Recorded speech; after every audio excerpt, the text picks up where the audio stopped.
sorry you're all by yourself down there. It's like you're all crowded up there. Anyway, I have found a gold pearl, a God pearl. Is anybody missing one? It's here if you're missing one. We have also learned that the red beads are not easy to string. And if you have red beads that you cannot string, please go to Lisa over there. She has new red beads for us. So why don't you try to string your beads and just make sure they work. And if they don't, then you can take them to Lisa. And maybe you just do that after the meditation. We're going to talk about, again, I want to make sure you remember the prayer wall there, prayer door, is it? And also to write Mimsy a note as she is with us on Zoom. Let's see, remember to pack up everything and clear your rooms by 11. Remember to fill out the evaluation form. Where do they leave those? At the front desk. At the front desk. Remember to take your vases and bring them to the front desk, and over in the cabins, you leave them out on the kitchen counter. You can take the flowers with you. They're lovely. They smell delicious. Any other? The bookstore. Oh, I owe you money. Yeah. If you haven't settled with the bookstore, please be sure to do that before you leave. But we have your address and phone number and email, so we'll find you if you walk out the door without paying. But I know I'm one that forgot to. Also, please bring back the Enneagram book. Other people would like to read it, and I've been asked where it is, and I have no idea. So, oh, right there. Good. Okay. Just make sure we share. All right, we're going to focus on the 3 mystery pearls and the black pearl tonight, the night pearl. So take those out. Someone has said, "Today I imagined my inner self as a place crowded with pins and needles. How could I receive anyone in my prayer when there's no place for them to be free and relaxed? When I'm still so full of preoccupations, jealousies, angry feelings, anyone who enters will get hurt." I had a very vivid realization that I must create some free space in my innermost self so that I may indeed invite others to enter and be healed. To pray for others means to offer others a hospital place where I can really listen to their needs and their pains. Compassion, therefore, calls for a self-security that can lead to inner gentleness. The question, why, can be troubling. That we always seek answers to life's mystery, although we know deep down inside that there isn't an answer for the things that happen. And when we ask someone why, we put them in a corner. I remember, like it was yesterday, putting a finger in my son's face when he was just 9 years old. "Why did you break that glass?" And he was like, Mom. So I had to learn to say to him, "Fletcher, tell me how that glass ended on the floor and it's all broken." And then he would share with me and say, "Well, I pushed it off the counter because I wanted to see whatever it was." Why questions get us in trouble over and over and over. We ask, why is someone sick? Why did they get healed? Why did I die or my friend die? Why can't you do this? Why haven't I heard from my son or my daughter? I work with someone who has a daughter that has turned her back on him. We don't know why. Why? Why does that happen? Why do some people walk away from us? Why does other people come to us? People we don't even want to come to us. Why? Why? Secrets are hard. Perhaps we fear that they will separate us from those whom we love. Our secrets might be promises that can't be broken. Very private feelings or our deepest concerns for our children and family members. Secret carries a weight. Maybe you've had an affair or cheated on a test long time ago in school, or maybe you cheated on your tax. Maybe you lied to someone. You know, does this make me fat? No. That's a good lie, though.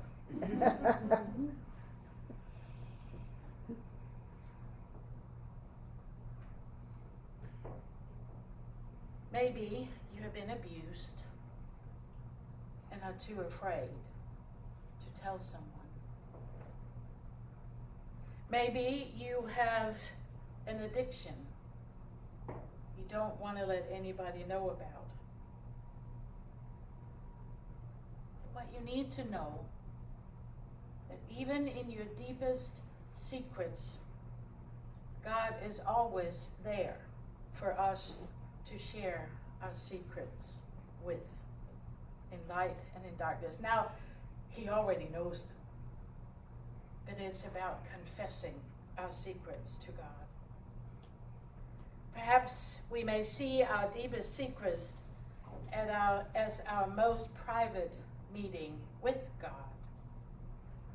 But one thing you have to remember, you cannot do anything that will separate you from God's love. Secrets are hard to live with. Secrets can be healed if they're confessed. And there are many ways to confess secrets. You need to find the way that works best for you.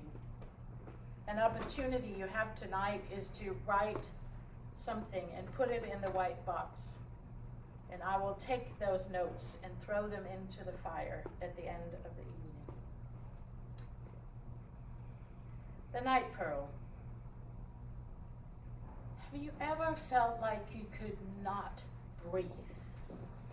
Your mind is empty.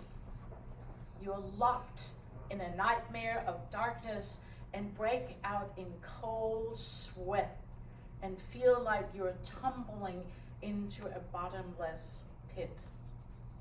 You don't know where you are, and you're feeling completely lost. I'm as alone as I have ever been. The days have lost their structure. The time moves painfully slow. What has become of my spirit? To be in darkness can be hard and scary on so many levels. When we lived in Kenya and worked in the refugee camps, we got to be good friends with the Red Cross workers from Sweden. And one of the sweetest men, a tall, blonde, blue-eyed, typical-looking Scandinavian guy, his name was Eric, had married a woman from Eritrea. Beautiful African woman, black as she could possibly be. And one day, she was pregnant. One day, Eric came to me and said, I need you to help me with my wife. I'm like, okay, do you need like pastoral care? And he said, well, sort of. I'm like, okay. So he told me that his time with Red Cross, his time was up, and he had to go home for 6 months before he could get back out. And the problem is that Eric came from the northernmost part of Sweden, where you see no sun in the month of November, December, January, February. It's dark 24/7. And he was going to take his beautiful African wife up there where there's no sun, where she didn't know anybody and did not speak Swedish, to deliver a baby, where she would have, if she would be in her home country, she would go into the woman's tent and deliver with 8 or 10 other women to support her. There, she would go into a hospital room, sterile, all white linen, gloves. I said, you know what, I think you need to tell your wife. I'm not going to do that.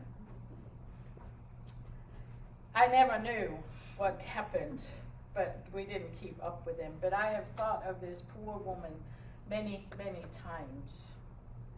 And in Denmark, where I come from, in December and January, we only have daylight for about 5 to 6 hours. Darkness can be scary. How many of us have cried out to our parents when we were kids and gone to bed and they turned the light out? There's a monster under my bed, or in the closet. Or we called out for a glass of water just so they would come back and turn the light back on, until somebody developed these night lights. And so our parents said, there's light in your room. No, not what I want. I hope you have read Barbara Brown Taylor's book, Learning to Walk in Darkness. In her book, she asks us to put aside our fears and anxiety to explore all that God has to teach us in the darkness. And she has a great example of our bed. Everybody has a bed. And when we are sick, we love to be in our bed, right? We cuddle up with blankets and pillows and a cup of tea and our laptop, maybe watch movies or read a good book. That's good. But when nighttime comes and the light goes out, all the things that we did not want to think through in the daytime comes back. And we begin to toss and turn and turn and toss.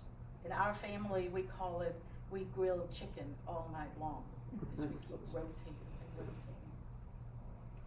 She says, many pay a high price for their fear of dark, including sleep deprivation or anxiety about being a victim of a terrible crime. Well, what we have learned in Memphis is that crimes happen in bright daylight. It doesn't even have to be dark. But most of the things, did your mom ever tell you, you gotta be home before dark? Because bad things happened at dark. You have to be home by midnight for sure. Taylor challenges us to think about why we have the tendency to associate all that is good with lightness and all that is evil is darkness. I have a friend who had diabetes 1, and she became totally blind about 5 years ago. And so her life turned into complete darkness. And she had to learn to figure out when it was daytime and when it was nighttime. And the way she did that, of course, she lives with her husband, and he could help her. But she learned the sound of daytime is different than the sounds from nighttime. And so she could wake up in the middle of the night and she would listen, and she was, no, it's still nighttime. And she could wake up and she was like, Yep, their car's moving a lot. It's daytime. So you have to learn to live in complete darkness all the time. I watched National Geographic on a man that was complete blind, and he became blind when he was about 13, and at first he denied it, and he would just walk and bumps into things, fall down the stairs, and his parents were just like, well, you gotta figure it out. You know, if you don't want to listen to us, you gotta figure it out. And with his stubbornness and his parents' way of making sure he didn't hurt himself, he learned to live in the darkness so much that he learned to jog in the forest. He had a partner running with him.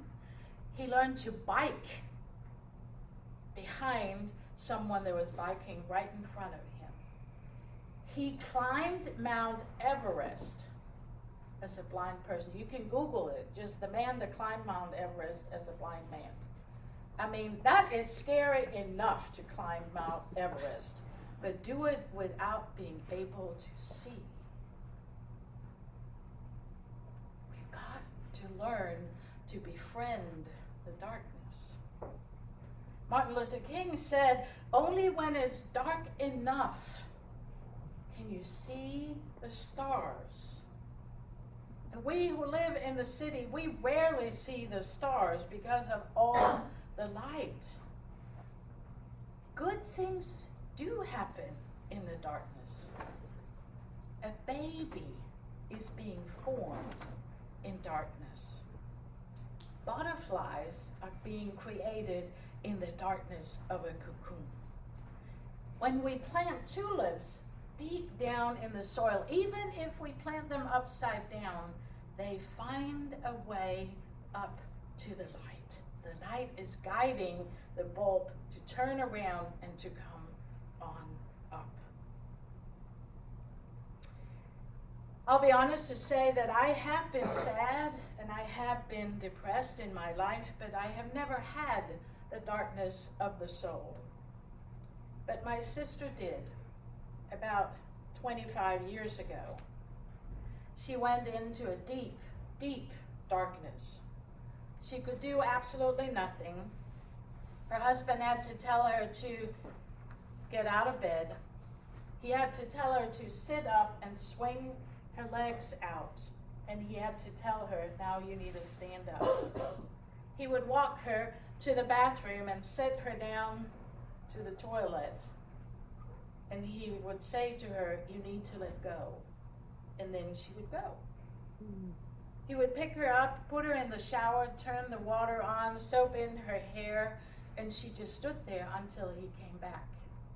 Turned the water off and got her out, toweled her, put her clothes on. He had to feed her, take care of her just like a baby. Once she came through her darkness, and it took about a year for her to get through. Slowly but steadily, she began to talk again. She didn't speak for about 6 months. And so slowly she began to talk again. And then my brother-in-law sent her up to some nuns in Sweden and said, take care of her, bring her back to me. And it's with the Carmelite nuns, and they prayed with her, they anointed her with oil. She was there for 3 months, and when she came back, she was okay. But it still took another several months for her to come back to herself. She talks about it freely and shares the story. So of course I was living over here, so I couldn't call her and talk to her, which we call each other at least twice a week. So when she finally came through, I asked her, did you ever feel like hurting yourself? And she said, no, I never did. I always knew that God was there. And I knew that God was trying to pull me through. I'm forever grateful for my brother-in-law for the ways he cared for my sister in her very, very dark days, and for all the prayers that our family received that helped turn my sister around. And I also know that sometimes it does not end this way. I have done a good share of funerals for people who could not find the light. And it's hard, and it's tragic.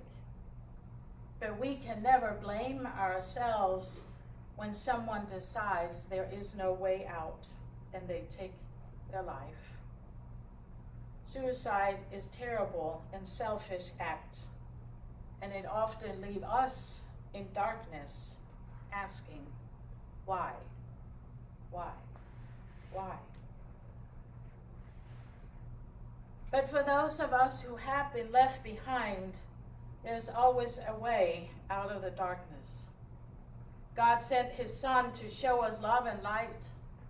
And remember, even Jesus was born in the darkness with only the stars as light. And in the Gospel of John, we read, the light shines in the darkness, and the darkness did not overtake it. That light is Jesus, and he can guide us out of the darkness. Sometimes we need help with a counselor, a spiritual director, and sometimes we need to take medication to see the light. And that is okay. There's always light at the end of the tunnel. It is never so dark that light can't shine and show us the way and give us hope and peace of mind and spirit of the soul. And even in our darkest moment, when we can't see light, God can always see us. That's what the night pearl is about. And when I hold the night pearl in my hand, I feel a little relief from the spiritual chaos. I'm reminded there is a God who cares. And I'm reminded that I can't go anywhere where God is not. I may be exhausted, but I'm not alone, and I never will be. So you have your handouts, and again, what you are invited to do is to write a note and put it in the box. Also in the night pearl, you can write notes, rip them to pieces, put them in the pot, and at the end of the night, I will take them and burn them in the fire. May the peace of the Lord be with you. Give you a good night rest.